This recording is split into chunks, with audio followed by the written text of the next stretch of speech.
He stepped onto the stage, but something was wrong. No drink in his hand. No crooked smile. No wink to the crowd. Just a man, older, smaller, broken. It had only been 8 days since Dean Martin buried his son. 8 days since the headlines declared the golden-haired fighter pilot was gone forever. And now here he was, standing under the harsh lights of a Las Vegas casino, facing 2,400 people who came expecting laughter and got something else entirely. The band started playing his signature tune. Dean raised his hand. Wait. 2 syllables. 4 letters. And just like that, an entire room fell silent. What he said next would shatter his image forever and leave every single person in tears, including Frank Sinatra himself. But what happened that night wasn't just heartbreaking. It was something sacred. March 29th, 1987. Las Vegas was buzzing like any other Saturday night. But inside Bally's casino, something felt different. Every one of the 2,400 velvet-lined seats was filled, but the usual electric anticipation had been replaced by a heavy, uneasy silence. People weren't just here for a show. They were here to witness a man walking through fire. Dean Martin hadn't been seen in public since the crash. The newspapers had printed every detail. His son, Captain Dean Paul Martin Jr., a decorated fighter pilot, had gone down in the San Bernardino Mountains just a week earlier. The impact had been instant. The wreckage told a story too brutal to print in full. No one expected Dean to perform. Not this soon. His close friends, Frank Sinatra, his daughter Deanna, even the casino's own management, had begged him to cancel. But Dean refused. "If I stay in this house one more day," he had told the casino manager, "I'll lose my mind." So the show went on. But no one, not the band, not the staff, not even Sinatra, knew what version of Dean Martin would show up that night. Would he try to joke through the pain? Would he crumble in front of the crowd? Or worse, would he not show up at all? At exactly 9:15 p.m., the lights dimmed. The orchestra struck the first note of That's Amore, a cue Dean had heard 1,000 times before. And then he appeared. But this wasn't Dean Martin. This was someone else entirely. Hours before showtime, Bally's casino was a pressure cooker of nerves. No one was sure this should even be happening. Richard Patterson, the casino's manager, had pulled his staff aside that afternoon. His voice was low, serious. He's not ready. Nobody would be ready. But Dean had made himself clear. He needed this. So they prepared for the worst. Extra security was quietly positioned backstage, not to control the crowd, but in case Dean collapsed. A doctor was placed on standby. His longtime musical director, Kenneth Bloom, was given strict instructions. If anything goes wrong, if Dean forgets the lyrics, breaks down, or can't continue, shut it down. No questions. Everyone involved knew the truth. This wasn't just a concert. It was a man standing at the edge of a cliff. Dean's dressing room, normally a place of laughter and banter, was silent. No scotch on the table. No tuxedo jokes. Just an old man sitting alone, holding something small in his hand. He looked like he was already somewhere else. And still, he insisted on walking out there. No warm-up. No rehearsal. Just pain, dressed in black tie. As the crowd waited beyond the curtain, half curious, half afraid, only one question was on everyone's mind. Could Dean Martin survive this performance without falling apart in front of the world? At 9:15 p.m., the spotlight hit center stage. Usually, this was the moment Dean Martin would make his grand entrance, staggering out with a drink in hand, cracking jokes, winking at women in the front row, playing the lovable drunk who never missed a note. But not tonight. Tonight, Dean didn't stumble. He walked, slowly, deliberately, his tuxedo hanging off him like it belonged to someone else. The smile was gone. The sparkle was gone. What remained was something hollow and haunting. The applause started, but it was nervous, tentative claps from people who didn't know if they were welcoming a legend or watching one unravel. Dean reached the microphone, gripped the stand like it was the only thing keeping him upright, and said nothing. Just stood there, eyes blank, breathing heavy. The orchestra, unsure, began to play the familiar introduction to That's Amore. It was muscle memory for them. Cue the song, cue the laughs, cue the old Dean. Dean didn't move. He raised his hand slowly, and the music stopped. Silence. Real silence. The kind that makes your skin crawl. The kind that makes 2,400 people forget how to breathe. Then he spoke. Wait. His voice was small, barely above a whisper, but the sound system caught it, amplified it, froze the room. And in that one word, everything changed. "Before we start," Dean said, eyes down, voice trembling, "I need to tell you something." Every breath in the room hitched. In the front row, Frank Sinatra leaned forward, hand instinctively reaching toward the stage, like he might catch Dean if he collapsed. People in the back could hear their own heartbeats. Dean's knuckles were white, gripping the microphone stand like a lifeline. 8 days ago, he started, then paused, swallowed hard, tried again. 8 days ago, I buried my son. Gasps rippled through the crowd. Captain Dean Paul Martin Jr., fighter pilot, Hollywood golden boy, 35 years old. Gone in a flash, his jet reduced to wreckage in the San Bernardino Mountains. Everyone knew the headline, but no one expected Dean to say it out loud. Dean looked up, but his eyes weren't focused on the crowd. They were staring past them, like he was somewhere else. Somewhere darker. "A lot of you came here tonight expecting the same old Dean," he said, his voice cracking. "The jokes, the drunk act, the silly songs." He shook his head slowly. "I can't give you that Dean tonight." His pause lingered like a bruise. "I don't know if that Dean exists anymore."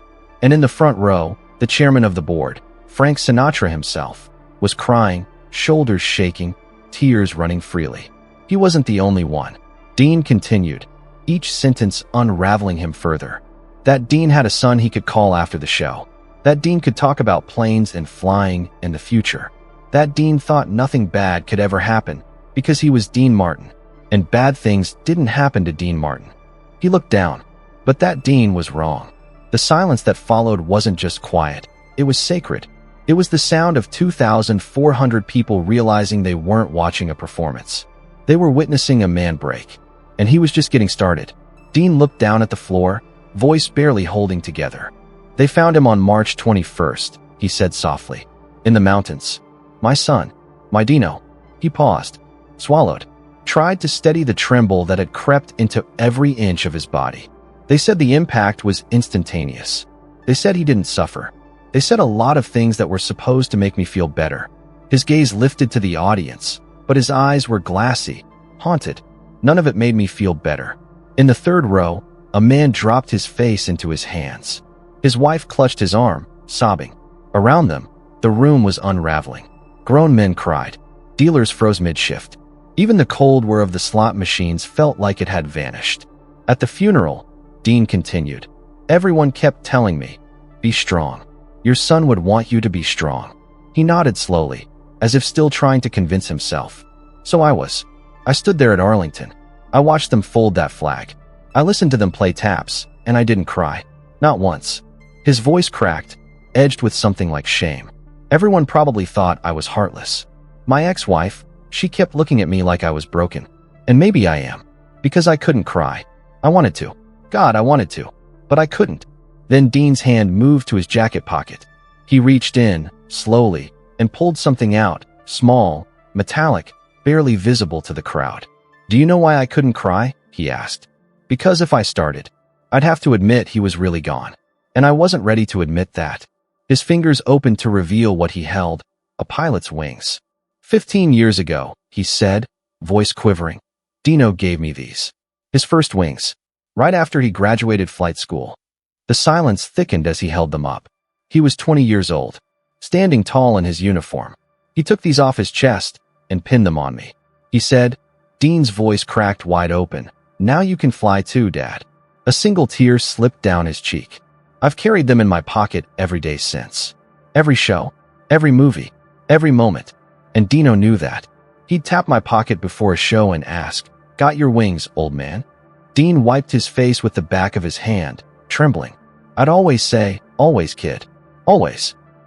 Now he held those wings up to the light, shaking, breaking. "Well, I've still got them, Dino," he whispered, looking skyward.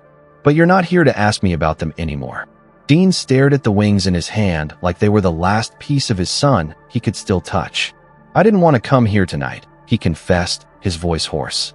"Frank told me not to. My daughter begged me not to. Everyone said, take time. Grieve. Heal." He looked up, locking eyes with the audience for the first time that night. His eyes were bloodshot, but there was something fierce behind them now, something defiant. "But here's the thing no one understands," He took a step forward, his hand trembling, still holding the wings. The spotlight caught the silver glint of metal as it shook. I don't know how to heal from this. I don't know how to grieve something that doesn't feel real. His voice rose, ragged and cracked. My son wasn't supposed to die before me. That's not how this works. Parents aren't supposed to bury their children. It's against every law of nature. He gripped the microphone with both hands now, bracing himself like a man about to collapse. It's wrong. It's all wrong. The words weren't just painful, they were primal. Like they were being torn out of him. And I came here tonight, he said, his voice rising to a shout, because I don't know what else to do. He looked around at the stunned, tear-stricken crowd. This is all I know, standing on a stage. Entertaining people. That's the only thing I've ever been good at. Then came the question that hung in the air like a blade. And if I can't do this, then what am I? It wasn't a rhetorical question. It was a cry for help. A man unraveling in real time, with no script to hide behind, no character to fall into. Just Dean, a father without a son, a performer without a purpose. And still, he stood there, still holding the wings, still standing, still speaking, because somehow, that was the only thing keeping him from completely falling apart. Dean took a long, shuddering breath. The kind you take when you're trying not to completely fall apart in front of thousands of strangers. Then his voice dropped, quieter now, but somehow heavier. So here's what I'm gonna do. The room leaned in. I'm gonna sing tonight, he said. I'm gonna sing every song on that set list. A few nervous chuckles escaped the crowd, then vanished as Dean kept talking. I'm probably gonna forget some of the words, because my head doesn't work right anymore. His mouth twitched into something that almost looked like a smile. Almost. And I'm probably gonna cry through most of them, because now that I've started, I can't seem to stop. He looked down at the wings in his hand. His fingers shook so badly he nearly dropped them. But I'm gonna sing them for my son, he said softly, because he loved hearing me sing, even when I messed up, even when I forgot the words. Dean's voice cracked again as a memory hit him. He'd just smile and say, "You're still the best, Dad." Carefully, painfully, Dean lifted the wings to his lapel. His hands trembled so much it took 3 tries to pin them on. No one in the room moved. No one breathed. "So if you came here tonight for the old Dean Martin," he said, looking back out at the crowd, "I'm sorry." He paused. He's not here anymore. A beat. He died on March 21st in those mountains, with his son. Then he straightened his jacket, wiped his face, and turned toward the orchestra. "Let's start with Everybody Loves Somebody," he said. Another pause. It was Dino's favorite. And as the first soft notes filled the room, everyone understood the truth. This wasn't a performance. This was a goodbye. The orchestra played softly at first, giving Dean time to steady his voice. Everybody loves somebody sometime. It was different now. That familiar croon, the velvet voice that had defined a generation, was gone. In its place was something raw, cracked, real. Dean wasn't performing anymore. He was surviving. Tears streamed down his face as he sang. Every lyric trembled. Every note ached. "Something in your kiss just told me." Then something strange happened. A man near the back, large, stoic, dressed in a dark suit, stood up. He began to sing. Quietly, respectfully, like a prayer. His wife stood next to him. Then the couple beside them. Then the row behind. One by one, the entire audience rose to their feet. 2,400 people, on their feet, singing along. Not loud, not showy, not for applause. They were singing like it was a funeral. They were singing for Dino. Dean saw what was happening and stopped singing. He didn't say a word. He didn't need to. He just stood there, listening, crying, holding the wings on his lapel. Behind him, Kenneth Bloom kept the orchestra going, tears streaming down his face as well. It was no longer a concert. It was a moment of mass grief, mass healing, something far beyond entertainment. And when the final note faded into silence, no one clapped. Not at first. No whistles. No cheers. Just silence. Until, from the back of the room, someone began to clap slowly, solemnly, like at a memorial. And gradually, the rest joined in. Not to celebrate, but to honor. Dean stood still, head bowed. For the first time in his long, glittering career, he wasn't being applauded as a legend or a star. He was being seen as a father. A broken one. And somehow, that was more powerful than anything he had ever sung before. When the clapping faded, Dean didn't bow. He didn't wave. He didn't wink. He just stood there, motionless, wings pinned to his lapel, eyes red, chest heaving with silent sobs. And then he looked up. "Thank you," he whispered. His voice was hoarse, barely audible, but the microphone carried every syllable like a prayer. "Thank you for letting me be human tonight." It wasn't a performance anymore. It hadn't been for a long time. It was something sacred. And somehow, every person in that room knew they had witnessed it, felt it, been part of it. They hadn't just watched Dean Martin sing. They'd watched him grieve. They'd watched him break. And in doing so, he'd given them permission to feel their own grief, their own losses, their own buried pain. For the next 73 minutes, Dean kept his word. He sang. He forgot lyrics. He stopped 3 times to pull himself back from the edge. He did no pratfalls, told no jokes. He didn't pretend to be tipsy or suave or smooth. He just sang, one song after another. As a father, as a man trying to survive the impossible. And the audience stayed with him. All of them.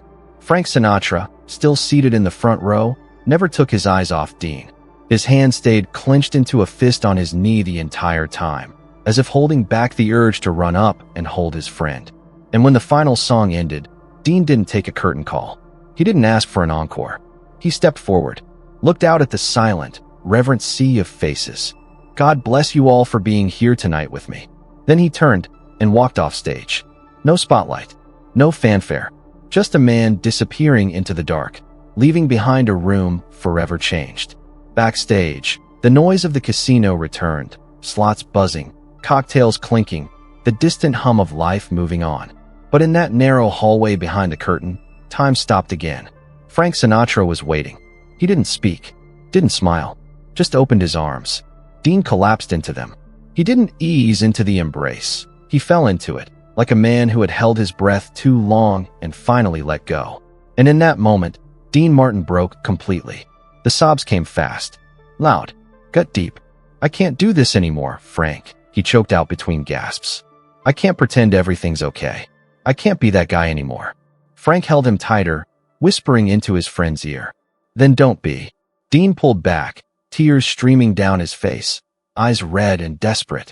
Frank looked him dead in the eye. "Be this guy? The real guy.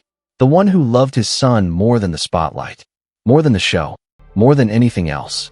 The two men, giants of another era, stood there in the quiet, stripped of glamour, stripped of myth. Just two fathers, just two friends, just two human beings holding each other up when the world felt unbearable. And in that dim corridor, surrounded by stagehands frozen in awe, something unspoken passed between them. This wasn't just the end of a show. It was the beginning of the end of an era. Dean wouldn't say it that night, but part of him had already decided. He was done pretending. Dean Martin returned to the stage after that night, but something fundamental had shifted. The swagger was gone. The glint in his eye, the playful slur, the smooth-talking crooner who made it all look effortless. He didn't show up anymore. In his place stood someone quieter, heavier, more real. He performed for 18 more months, but the energy was different. The jokes were fewer. The act was stripped down. Fans noticed it. Critics noticed it. But no one complained. Because Dean Martin had become something greater than an entertainer. He was now a mirror for anyone who had ever lost something they couldn't replace. People no longer came to laugh. They came to feel. His shows weren't about glamour anymore. They were about truth. The kind of truth that only shows up when the lights dim and the spotlight reveals something raw beneath the surface. The pain never left him. He still carried those wings in his pocket. Every single night. And he never took the stage again without touching them first.